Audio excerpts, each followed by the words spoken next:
समझ गई? यही कि बाल हनुमान के लुक्का छुपी खेलने का क्या कारण था। उनका उद्देश्य अपने होने वाले माता पिता अंजना और केसरी का मिलन कराना था। मैं ठीक कह रही हूँ ना स्वामी? हाँ प्रिय, ये सारी लीला बाल हनुमान के रूप में भगवान शंकर ने ही की थी।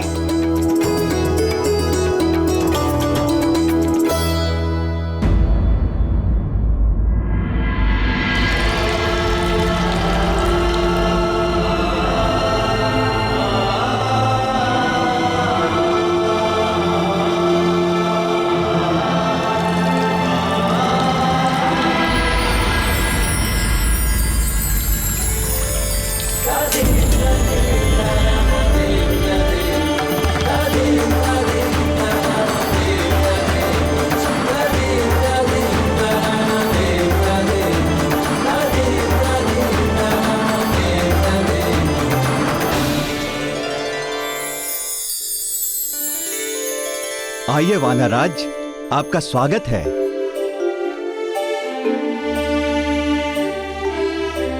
बेटी अंजना,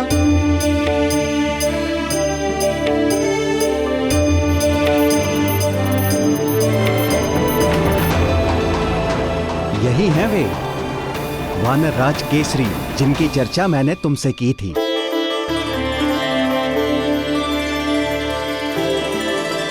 वीरवर, ये वानरराज कुंजर की पुत्री देवी अंजना हैं।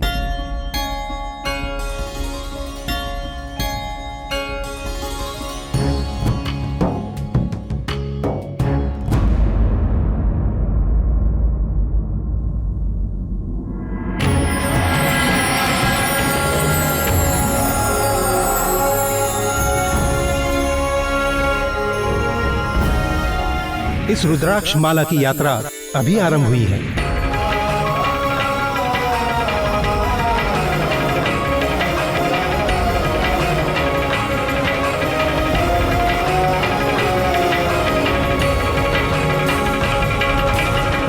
पुंजिक स्थला ने जो माला देवगुरु बृहस्पति को अर्पित की थी, वो केसरी के पास कैसे पहुंच गई? वानर राज केसरी की माता थी वानर सुंदरी ऋक्ष। बृहस्पति के पुत्र गदगद और गदगद के पुत्र केसरी। सर्वज्ञानी बृहस्पति ये जानते थे कि अंजना और केसरी की भेंट अवश्य होगी। केसरी के गले में पड़ी वो रुद्राक्ष की माला अंजना के लिए एक संकेत थी, और उसे देखते ही वो समझ गई कि केसरी के प्रति जो आकर्षण उसके मन में जागा है, उसे स्वयं गुरु बृहस्पति का आशीर्वाद प्राप्त है। वीर केसरी, हमारे इस यज्ञ में निरंतर कुछ न कुछ विघ्न आता रहा है। आज आपने यज्ञ को निर्विघ्न संपन्न कराने का प्रण लिया है। हम आभारी हैं। आप निश्चिंत होकर यज्ञ आरंभ कीजिए ऋषिवर। आज किसी भी प्रकार का विघ्न नहीं आएगा।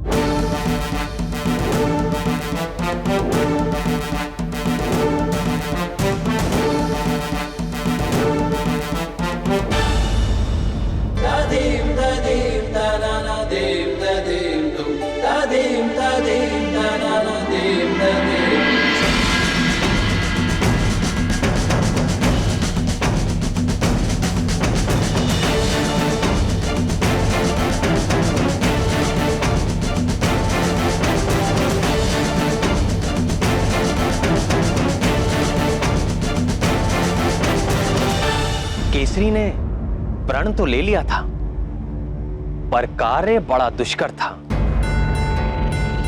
रावण के बढ़ते प्रभाव से अनेक प्रकार के पापी और असुरी शक्तियां बलशाली हो गई थी।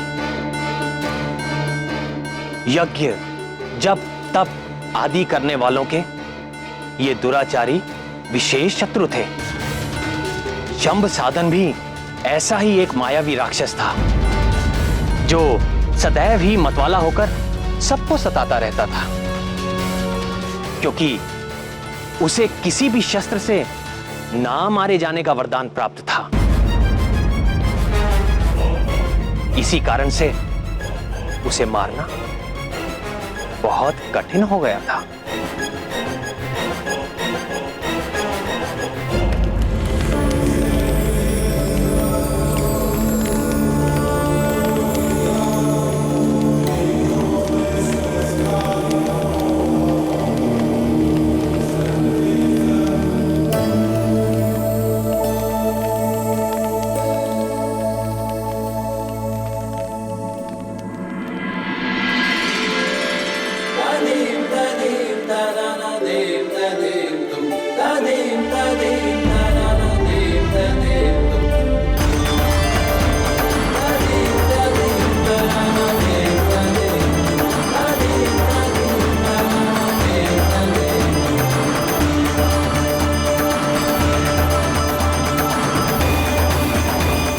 ओम केशवाय नमः स्वाहा स्वाहा। ओम नारायणाय नमः स्वाहा स्वाहा। ओम माधवाय नमः स्वाहा स्वाहा।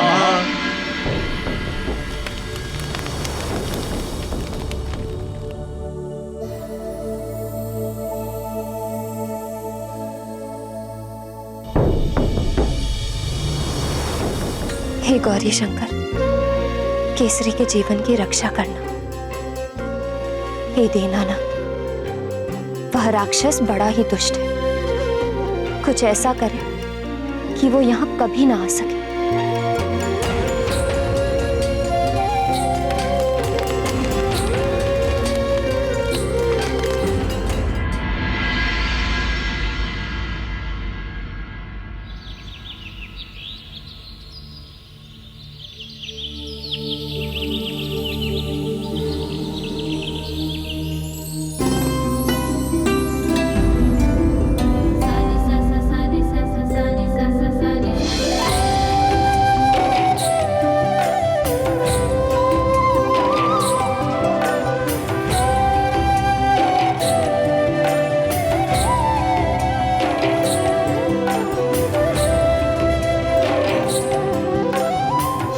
हे ईश्वर, मुझे वो शक्ति देना कि मैं रण में संभ सदन से जीत सकूं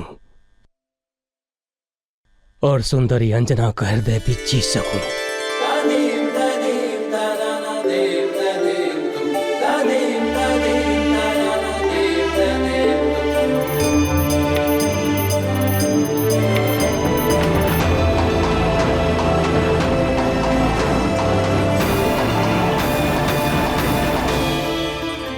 धन्यवाद देवी अंजना। बड़ी सहजता से आपने मेरे संध्या वंदन के समय यज्ञ की रक्षा का दायित्व ले लिया।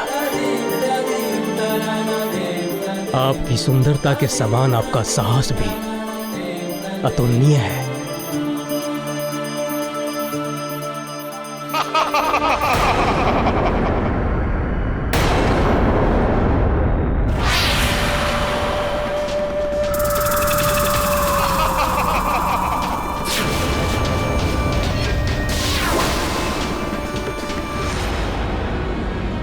डरे नहीं देवी अंजना, आप मेरी रक्षा में हैं।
लीजिए। सुंदरी, मेरी पत्नी बनोगी?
मुझे बचाइए। सांब सदन।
माधवाय नमः स्वाहा स्वाहा। ओम केशवाय नमः स्वाहा स्वाहा। ओम नारायणाय नमः स्वाहा स्वाहा। ओम माधवाय नमः स्वाहा स्वाहा।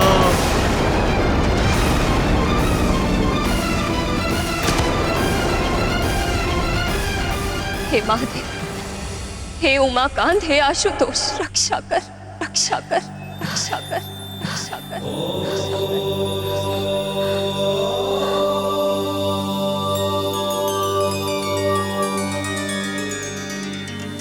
ध्यान से सुनो अंजना, ये राक्षस केवल अपने रक्त से ही मारा जा सकता है। विचार में समय नष्ट ना करो, आस्था रखो और शीघ्र ही प्रहार करो।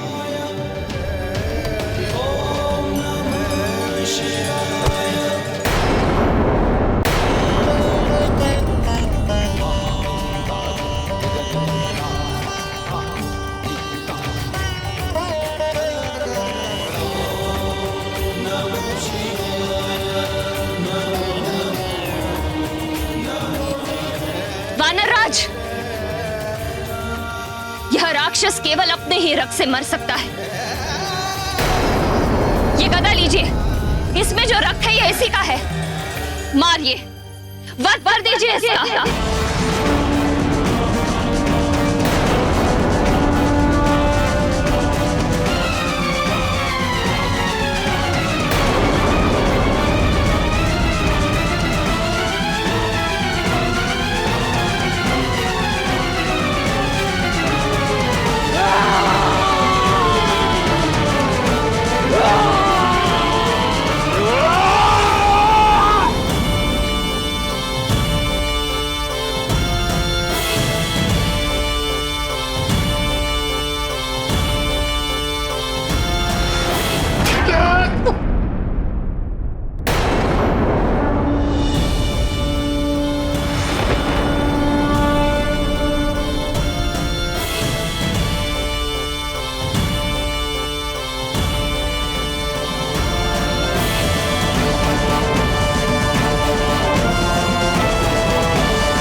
हे त्रिशूल पाणी शिव शंकर गंगाधर, आप सदा अपने भक्तों की रक्षा करते हैं प्रभु। मैं बार बार आपको नमन करती हूँ।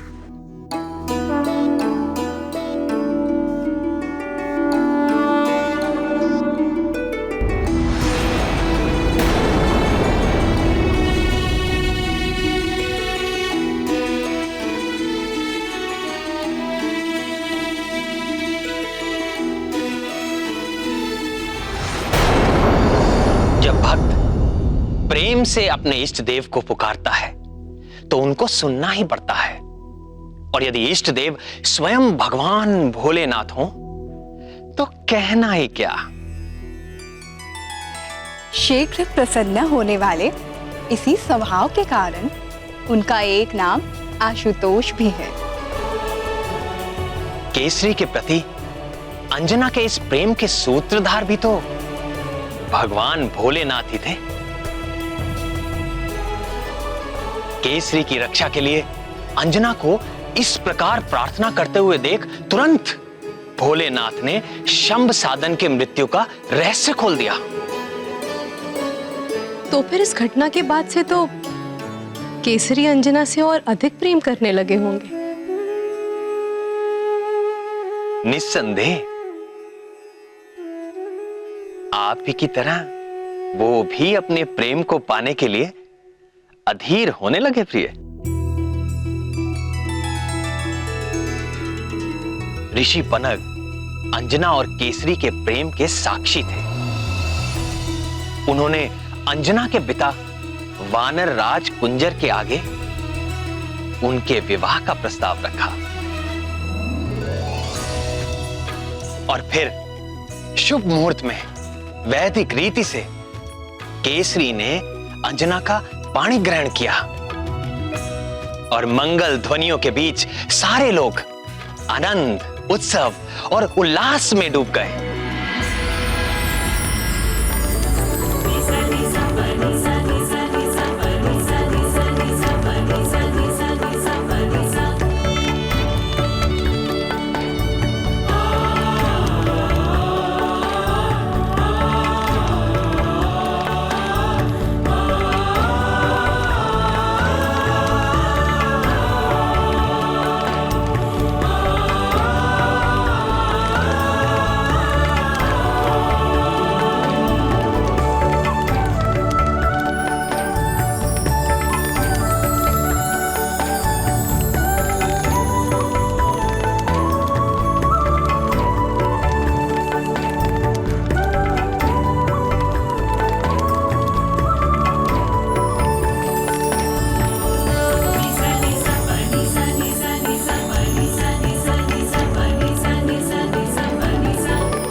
तुम्हारी मांग की सिंदूरी छटा, घटाओं से केश, दूध सा मुखड़ा, ऐसा लगता है आकाश में संध्या की लाली छा गई है और पूर्ण चंद्रमा भी उदय हो गया है। तुमको पाकर मेरे सारे स्वप्न पूरे हो गए, मैं संपूर्ण हो गया प्रिय। मेरे सिंदूर ने आज आपका मन हरा है प्राणनाथ, किंतु आपने तो पहली दृष्टि में मेरे मन का हरण कर लिया था और मैं जान गई थी कि आप ही मेरे सब कुछ हैं। वो कैसे प्रिय?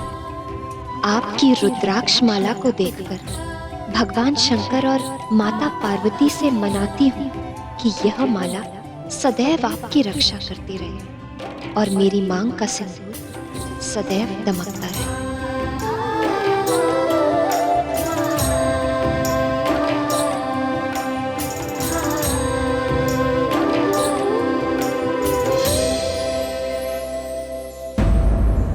सिंदूर की सुंदरता अपने स्थान पर, किंतु उसका वास्तविक महत्व तो नारी ही जानती है। ये बात पूरी तरह सत्य नहीं है प्रिय। क्यों? जिसने कभी सिंदूर लगाया ही ना हो, वो भला प्रेम की उस गहरी भावना को कैसे समझेगा जो सिंदूर के साथ जुड़ी है? उचित है, पर जिसने लगाया हो वो पुरुष तो समझ ही सकता है।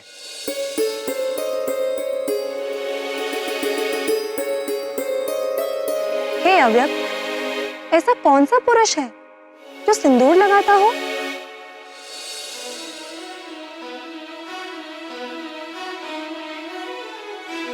राम भक्त हनुमान। हनुमान जी और सिंदूर, ये कैसी पहेली है नाथ?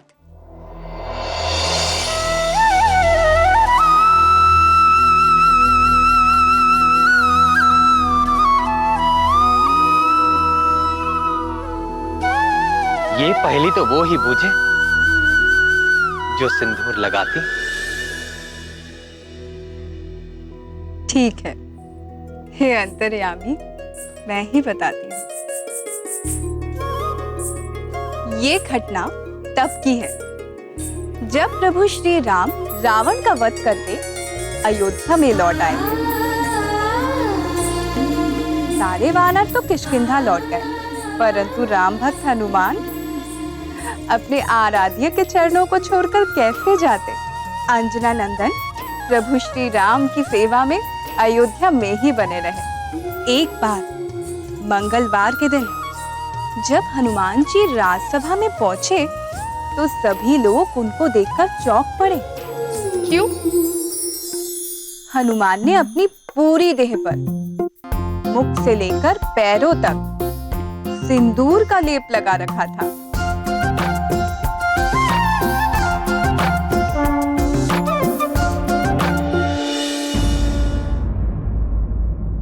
श्री रामचंद्र की, श्री रामचंद्र की, श्री रामचंद्र की, श्री रामचंद्र की।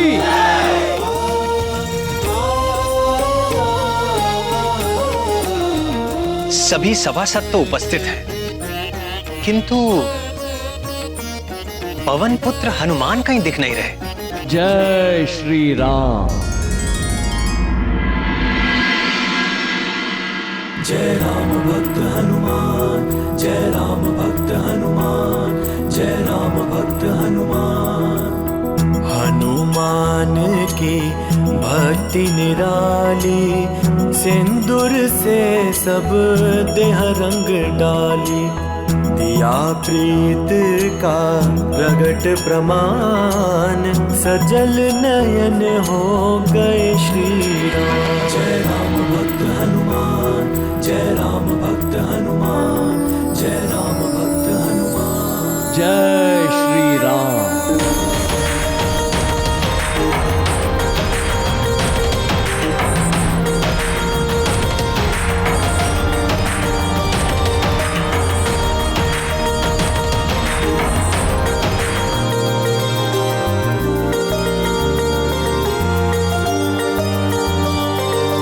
ये क्या महाबली, आज ये कैसा स्वरूप धारण किया है आपने?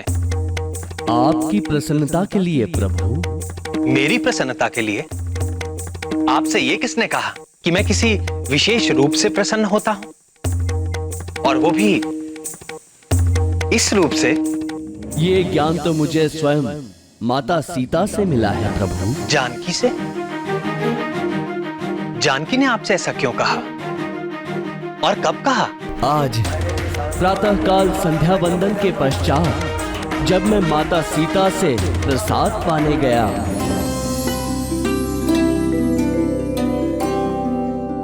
प्रणाम माते, भूख लगी है, प्रसाद दे माते। हाँ पुत्र, तनिक ठहरो।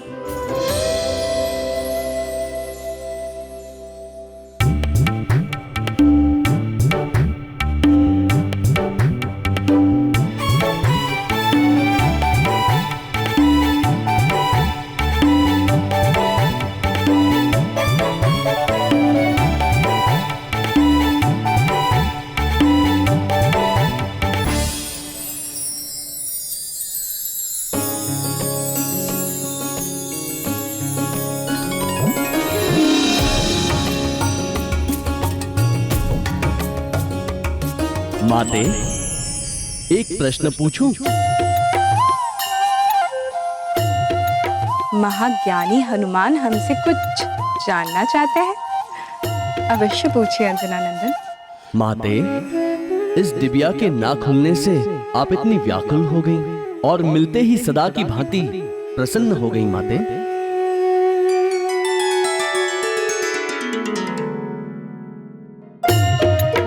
ये तो स्त्रियों का रहस्य है पुत्र, तुम्हें कैसे बता दूं? अच्छा अच्छा, उदास मत हो।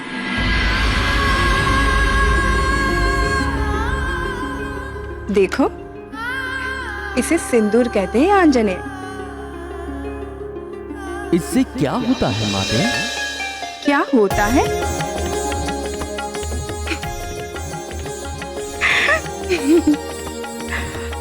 आप भी भोलेनाथ की तरह भोले हैं हनुमान। अच्छा सुनो, संसार की हर स्त्री अपने स्वामी के लंबी जीवन के मंगल कामना के लिए अपने मांग में सिंदूर धारण करती है, और मैं भी इसीलिए सिंदूर लगाती हूँ। इसे लगाने से आपके स्वामी दीर्घायु होते हैं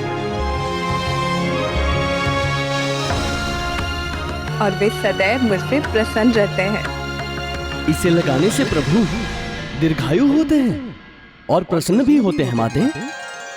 हाँ पुत्र, वे प्रसन्न होते हैं।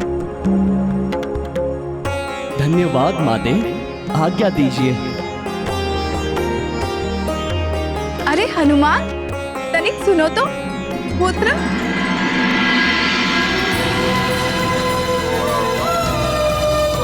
श्री राम जय राम जय जय राम, श्री राम जय राम जय जय राम।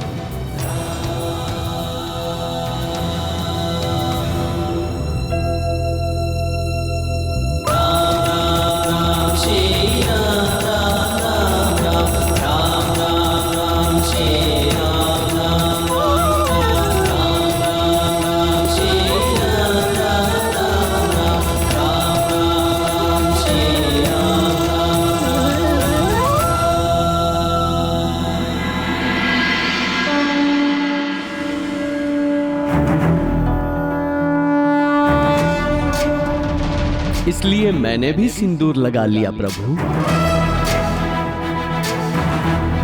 किंतु हनुमान, जानकी तो चुटकी पर सिंदूर लगाती है,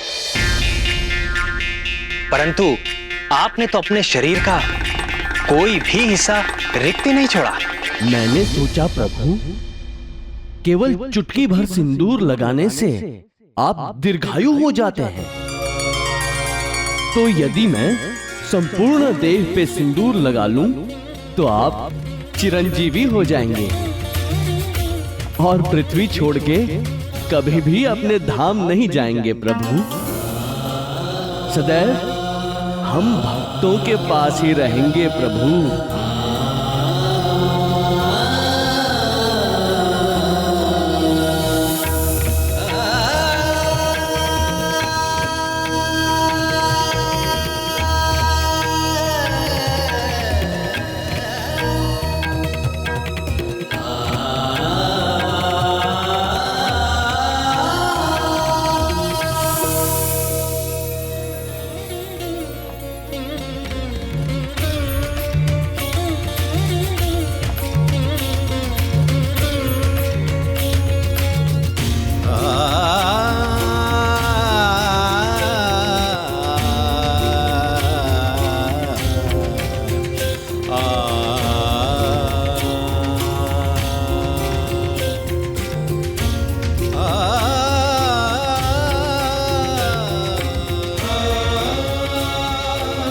तुम्हारे हृदय की सरलता और भक्ति निराली है हनुमान। ऐसी ही भक्ति मुझे तुम जैसे भक्तों के अधीन बनाती है।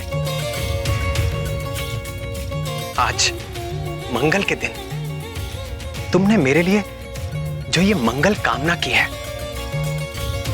तो मैं वचन देता हूं महावीर कि मंगलवार को जो कोई भी तुम्हारे इस सिंदूरी रूप के दर्शन करेगा और श्रद्धा से तैल और सिंदूर अर्पित करेगा, उसके प्रति भी मैं वैसे ही कृपालु हो जाऊंगा जैसे जैसे कि तुम्हारे प्रति। जय राम भक्त हनुमान, जय राम भक्त हनुमान। पवन पुत्र का किया सम्मान, भक्तों के लिए लिया ये आन। जो हनुमत को रंगे सिंदूरी, राम करे सब इच्छा पूरी। जो हनुमत को रंगे सिंदूरी, राम करे सब इच्छा पूरी। राम करे सब इच्छा पूरी।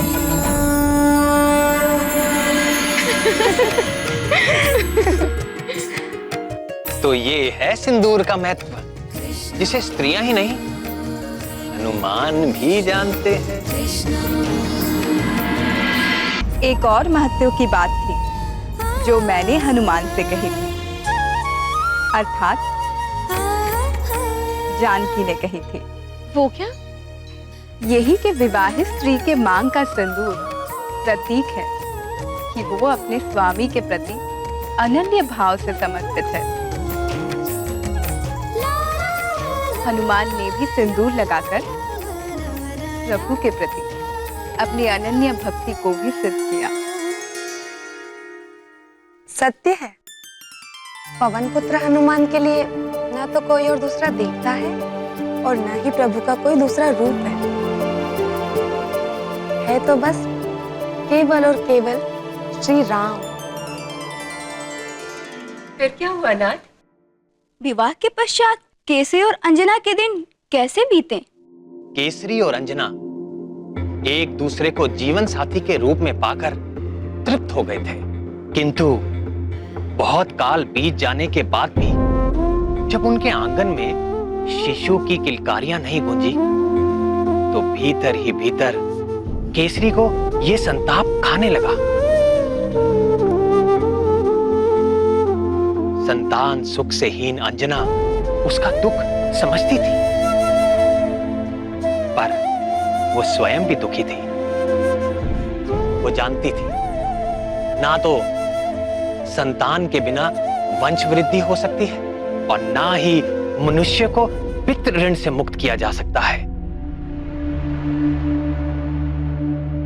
पितृ ऋण चुकाए बिना स्वर्ग का द्वार कभी नहीं खुलता।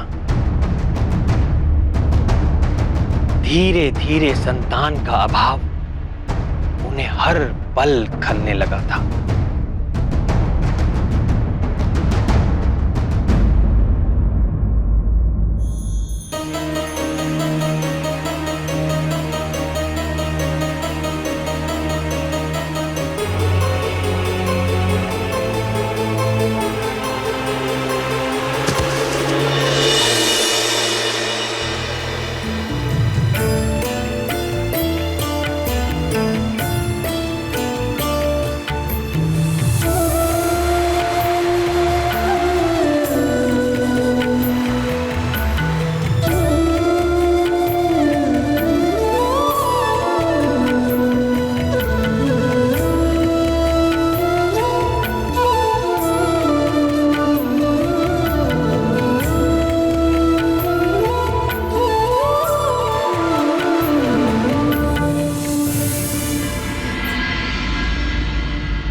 किंतु हे घनश्याम, अंजना को तो देवगुरु से पुत्रवती होने का आशीर्वाद मिला था, उसी कारण उन्हें पृथ्वी पर जन्म लेना पड़ा। तो फिर उन्हें संतान न होने का क्या कारण था? अंजना को यदि किसी साधारण जीव को जन्म देना होता तो कोई कठिनाई ना होती, किंतु उसे तो महाकाल भगवान शंकर के अंश को अपने गर्भ में धारण करना था, जिसके लिए वो आध्यात्मिक रूप से परिपक्व नहीं थी। पूर्व जन्म की अप्सरा अंजना स्वर्ग लोक से आई थी। स्वर्ग भोग विलास का लोक है, तप का नहीं। और अंजना को हनुमान को जन्म देने के योग्य बनने के लिए तपस्या की आवश्यकता थी।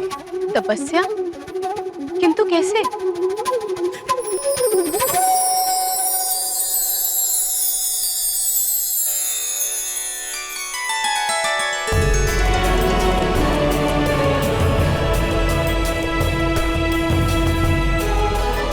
किंतु कैसे? यही बात तो केसरी और अंजना भी जानना चाहते थे कि वो संतान पाने के लिए क्या करें, कैसे करें। संतान की अभिलाषा से अनेक लौकिक उपाय किए, किंतु कोई लाभ ना हुआ। तब उन्होंने अपनी समस्या के अलौकिक समाधान को जानने के लिए ऋषि मतंग की शरण ली।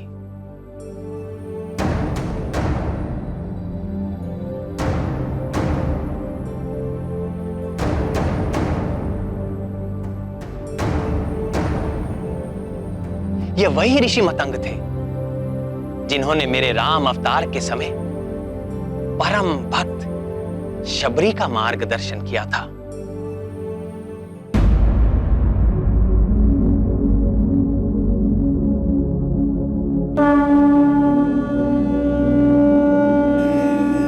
संतान प्राप्ति अस्तु।